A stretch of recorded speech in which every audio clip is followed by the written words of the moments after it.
सो hello everyone और welcome to UGC NET by Rajat sir. एक question की वीडियो सीरीज हमने स्टार्ट करी थी जिसका पहला वीडियो आप तक 5 सितंबर टीचर्स डे और अपने बर्थडे के दिन पहुंचा दिया था। और ये आपको वादा किया था कि इस बर्थडे के दिन से कि मैं आपको ये वन क्वेश्चन सीरीज को स्टॉप नहीं करूंगा और उसी श्रृंखला का दूसरा दे रहा हूं वीडियो। थोड़ा सा डिले हो गया प्रोसेस में, अब आगे से फर्दर ये बिल्कुल कॉन्टिन्यूअस प्रोसेस में आ जाएगा क्योंकि टाइम लग जाता है। ठीक है ये आपका ऊना है बेटा, इससे आप मिलिए अपने ऊना से। और क्या है ऊना मैं आपको बताऊंगा इस वीडियो के आखिरी में। ठीक है, चलिए मैं आपको पॉइंट पर लेकर आता हूं। ये वीडियो कहां पर देख पाओगे? UGC NET by Rajat sir का यूट्यूब चैनल है हमारा खुद का। यूट्यूब पर और गूगल पे ये सर्च करोगे ये चैनल मिलेगा और इसको सब्सक्राइब करना ताकि वीडियो आपसे मिस ना हो पाए। आइए, एक क्वेश्चन कल किया था उसका होमवर्क आपने कमेंट कर दिया होगा। अगर कोई डाउट है तो प्लीज कमेंट सेक्शन करिएगा और मैं क्या रणनीति चेंज करूं वो भी बताइएगा। ये क्वेश्चन की साइड से हट रहा हूं, वीडियो को पॉज करिए, एक बार क्वेश्चन बनाइए। ये क्वेश्चन 26 जून 2025 को आया था और मैं इसका डिटेल एनालिसिस करूंगा, पूरा सोल्यूशन दूंगा और इसके बिहाफ पर एक क्वेश्चन आपको होमवर्क के तौर पर भी देने वाला हूं। चलो स्टेटमेंट बेस वाले क्वेश्चन का दूसरा स्टार्ट करते हैं। कह रहा पहला स्टेटमेंट है 5% ऑफ। चलो समझाना स्टार्ट करते हैं। ये जो परसेंट लिखा होता है बेटा, इसका मतलब हमेशा क्या होता है? 1/100 होता है। परसेंट का मतलब हमेशा 1/100। ये हिंदी में, इंग्लिश में ऑफ लिखा होगा और हिंदी में का लिखा होगा। इसका मतलब होता है बेटा मल्टीप्लाई। क्या होता है? मल्टीप्लाई, यानी कि हिंदी में इसको गुना करना बोलते हैं। ये क्रॉस मल्टीप्लाई का साइन हो गया ऑफ का मतलब। ओके, और कोई जानकारी है? नहीं।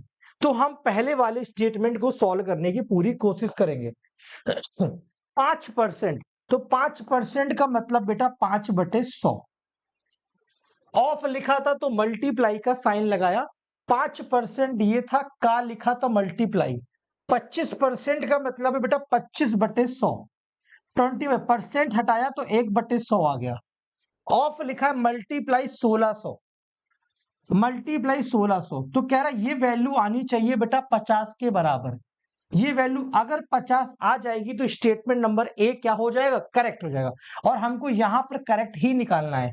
क्वेश्चन करने से पहले सॉल्व आपको क्या पढ़ना है? करेक्ट और इनकरेक्ट देखना है कि क्या पूछा गया, ट्रू और रॉन्ग। ठीक है, तो यहां पे करेक्ट की बात की गई थी। सबसे पहले हमेशा आपको जीरो से जीरो कट करने हैं। एक जीरो, दो जीरो से एक जीरो, दो जीरो कट गए। 25 वन जा 25 होता है। 25 से 4 बार टेबल पढ़ोगे 100 हो जाएगा। 4 वन जा 4 होगा, 4 से कट जाएगा 60 हो जाएगा। तो 5 इंटू 4 जा कितना आएगा? 20 आएगा। और ये 50 के बराबर नहीं होगा। जैसे ही 50 के बराबर नहीं होगा तो हमारा स्टेटमेंट नंबर 1 रॉन्ग हो जाएगा, गलत हो जाएगा। स्टेटमेंट नंबर ए रॉन्ग होने की वजह से हम ऑप्शन भी डिलीट कर सकते हैं, लेकिन हमारा उद्देश्य क्या है? यहां सीखना, आपको यहां से जेआरएफ की तरफ लेकर जाना, क्योंकि ये श्रृंखला, ये वीडियो सीरीज आपके कॉन्फिडेंस को हम गारंटी कह रहे हैं 100% बूस्ट करेगी और यहां से जेआरएफ में आपको बहुत हेल्प मिलेगी। आपका डेली 5 to 7 मिनट आपके कॉन्फिडेंस को ग्रो करने वाला है। सेम कॉन्सेप्ट हम यहां पर भी अप्लाई करेंगे। 0.15% है तो 0.15 लिखा रहेगा। परसेंट हटेगा तो 2 जीरो यहां आ जाएंगे। 33 सही 1/3% लिखा है। ये बेटा डायरेक्ट एक परसेंटेज वैल्यू होती है जो हमें याद होनी चाहिए फ्रैक्शन में। 33 सही 1/3% का मतलब 1/3 होता है, इसको याद कर लो, ये बहुत इंपॉर्टेंट। एक दो और बता देता हूं। 12.5%, 12.5% कितना होता है बेटा? 1/8 की बात करता। किसकी बात करता? 1/8 की बात करता है क्या? 12.5% क्या 1/8 की बात करता है? हाँ सर, तो 12.5% को आप 1/8 लिख सकते हो। ठीक है, और अगर 11 इंटीजर 1/9% आ जाए तो इसका मतलब कितना होगा बेटा? 1/9 की वैल्यू करेगा। अगर 9 इंटीजर 1/11% की बात करेगा तो ये 1/11 की बात करेगा। ये कुछ वैल्यूज है जो आपको अपने दिमाग में रखनी है, जिनसे आपको आगे क्वेश्चन सॉल्व करने में बहुत ज्यादा हेल्प मिलेगी। तो 33 सही 1/3%, 1/3 डायरेक्ट लिख सकते हैं परसेंटेज हटा के। ठीक है, आइए, तो ये 1/3 हटा के ये परसेंटेज हटाया और 1/3 लिख दिया। ऑफ का मतलब 10,000 मल्टीप्लाई में इज 5 यानी बराबर वो 5 आनी चाहिए। ये वैल्यू 5 होनी चाहिए, अगर 5 आएगा तो करेक्ट होगा, अदरवाइज इनकरेक्ट होगा। अभी क्वेश्चन हमने अधूरा लिखा, ये पॉइंट हटा, इसको हटाओ, 1 और 2, 2 डिजिट और है तो यहां पर आ जाएगा। इसका मतलब क्या था सर, जब भी पॉइंट की जैसे 0.5 लिखा हुआ है सर जी, तो पॉइंट के बाद कितनी डिजिट है, 1, तो 1 जीरो आ जाएगा। पॉइंट के बाद 5 2 लिखा होता, पॉइंट हटता तो 2 जीरो आ जाते। पॉइंट के बाद 5 2 5 लिखा होता, 1 2 3, 3 जीरो आ जाते। तो डेसिमल के बाद जितनी डिजिट होंगी उतने जीरो आ जाएंगे। क्लियर है? तो यहां पर 100 आ गया। अब 1 zero 2 zero 3 zero 4 zero, 1 zero 2 zero 3 zero 4 zero cut गया, 3 से कट गया ये 5 बार, तो रिजल्ट में 5 आ गया, यानी ये वाला ट्रू है। तो सेकंड वाला ट्रू, यानी बी ऑप्शन क्या है, बी स्टेटमेंट ट्रू है। कोई बात नहीं, अब हम सी के पास आएंगे। सी सवाल क्या कह रहा है, if interest earn on 15,000 in 3 year at simple interest ₹5400, rate of interest 12% होना चाहिए। तो अब जब कभी भी सिंपल इंटरेस्ट का क्वेश्चन आए, दुनिया में कोई भी क्वेश्चन सिंपल इंटरेस्ट का आएगा, हमेशा एक ही कॉन्सेप्ट पर काम करेगा, यानी एक ही फॉर्मूले पे काम करेगा।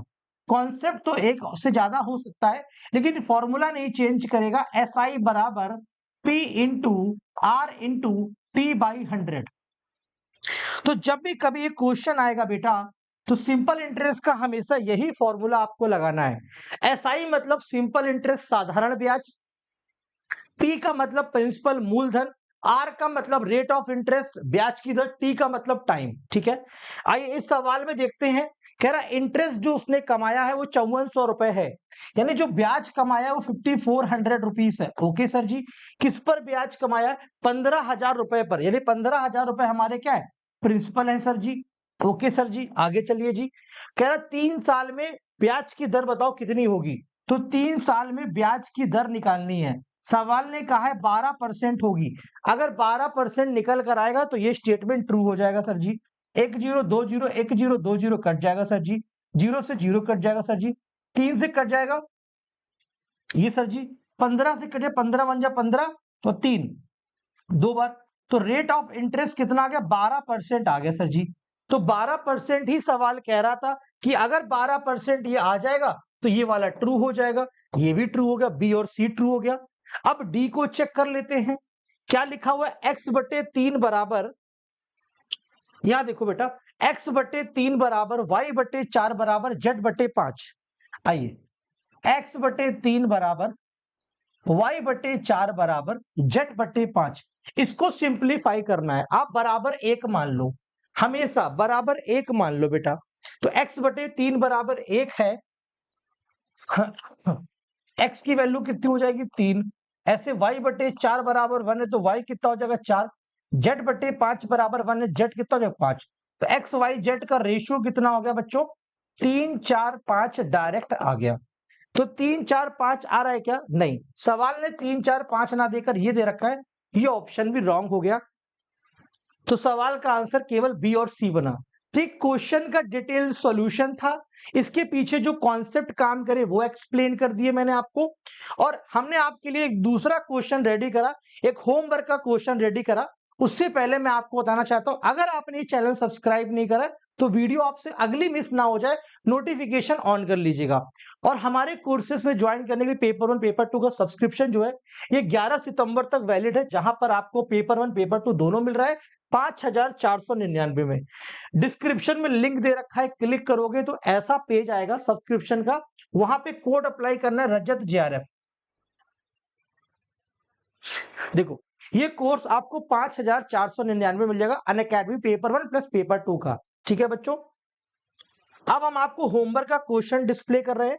ये क्वेश्चन है, आप आराम से स्क्रीनशॉट लीजिएगा, बिल्कुल सेम एज इट इज का। ये MCQ क्वेश्चन है, क्योंकि NTA में MCQ आएगा, PYQ भी आएगा, MCQ। तो अब आपके सामने पूरा क्वेश्चन है, इसको सारे बच्चे ईमानदारी से इसका सोल्यूशन देंगे, वीडियो को लाइक करेंगे और बताएंगे ये वीडियो कैसी लगी, चैनल सब्सक्राइब भी करेंगे। And thank you so much. And in the last, जब आप सब्सक्रिप्शन ले लेंगे तो आपकी हेल्प करेगा आपका फ्रेंड ऊना, इसकी हेल्प लीजिए, इससे बात करिए वॉइस मोड पे, क्विज मोड पे और smart summary of the classes. चलिए मिलते हैं अपनी तीसरी क्लास में, बताइएगा जरूर कैसा लगा। Thank you and take care बेटा।